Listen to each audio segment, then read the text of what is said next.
The day I've been waiting for is finally here. I can make bread. Start out with 6 cups of flour that I sifted into that bowl, and add 1 1/4 cups of water, warm water. I measured it out and added that to the microwave for about 30 seconds, and then measured out a cup of my starter and poured that into my bread,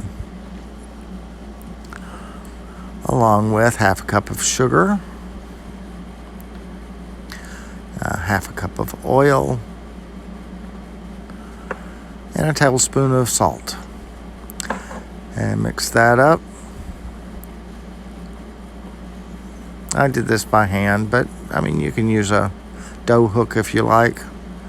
I'm not overly fond of the way, I don't know, maybe I've just never used a dough hook right, but I have more control with my hands. And then just knead it, knead it, and knead it. Then we're going to let that rise. I've got a ferment function on my oven, and it works great for letting dough rise. So I'll put that in a glass bowl like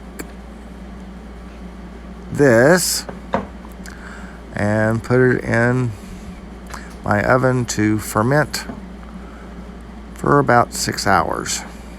I know it says 12 there, but it didn't need but about 6, and it looks like that.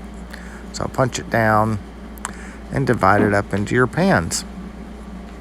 Now I weighed that dough and divided it up into 3 parts using the measurements that I got. I don't remember how much that one weighed, but I enlisted the help of Google to help me do the math, and divided it up into those bread pans.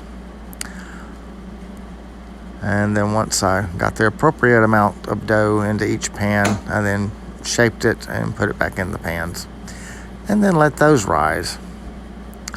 Let them rise about 6 hours, and then baked it 350 for about 25 minutes, and it looks like that.